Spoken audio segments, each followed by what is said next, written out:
Salam Malaysia Madani, saya Cumi Sanraj. Seorang pegawai polis berpangkat ASP dan 6 anggota bahagian siasatan jenis narkotik ceras ditahan.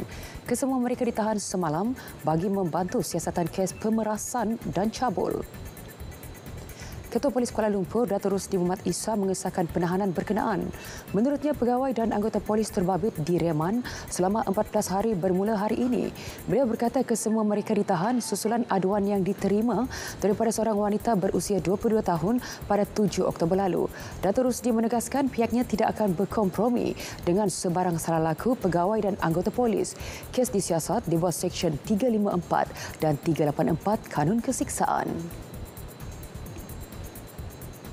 Pelaksanaan pemakaian kamera badan oleh Jabatan Kastam Diraja Malaysia JKDM akan meningkatkan tahap integriti pegawai yang bertugas di lapangan. Ketua Pengarahnya, Datuk Anis Rizana Muhammad Zainuddin berkata, keberhasilan pemakaian peranti itu berjaya mengurangkan 38.46% aduan kes melibatkan warga JKDM. Menurutnya, sejak penggunaannya hanya 8 aduan diterima setakat ini melibatkan rasuah dan salah guna kuasa. Menerusi projek rintis JKDM, sebanyak 60 unit kamera badan dibekalkan secara sewaan kepada pegawai barisan hadapan di 5 lokasi pintu masuk utama negara. Kementerian Kerja Raya berharap inovasi turapan jalan menggunakan produk stone mastic aspat SMA yang merupakan campuran plastik terpakai dapat digunakan secara meluas di seluruh negara. Timbalan Menterinya, Datuk Seri Ahmad Maslan berkata, produk hasil inovasi Petronas Research Sdn Bhd itu sudah lulus ujian lapangan.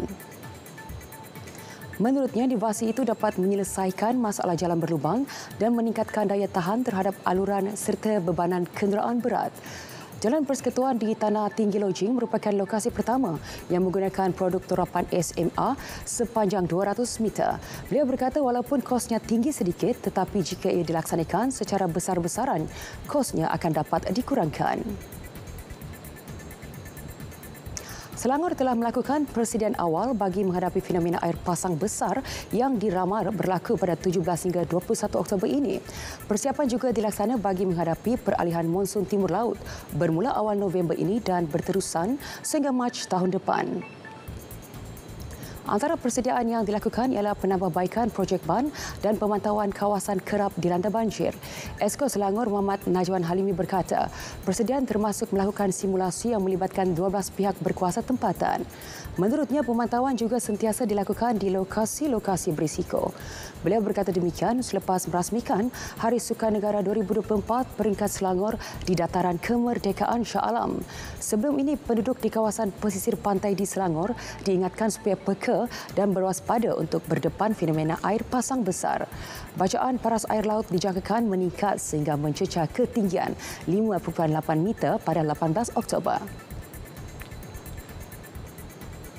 Masyarakat di Perak disaran membudayakan sukan dalam kehidupan. Menteri Besar Datuk Seri Saarini Muhammad berkata, sukan juga merupakan jambatan menghubungkan rakyat selain pemangkin perpaduan nasional. Menurutnya, sukan mengajar bahawa kejayaan bukan hasil kerja seorang individu tetapi secara berpasukan, satu masyarakat dan satu negara. Ini kerana di atas padang atau gelanggang, tiada bezanya bangsa, agama atau latar belakang, yang ada hanyalah semangat berusaha dan bekerjasama mencapai kejayaan. Beliau berkata demikian ketika merasmikan sambutan Hari Sukan Negara peringkat Negeri Perak 2024 di Ipoh. Sekian berita semasa. Salam Malaysia Madani.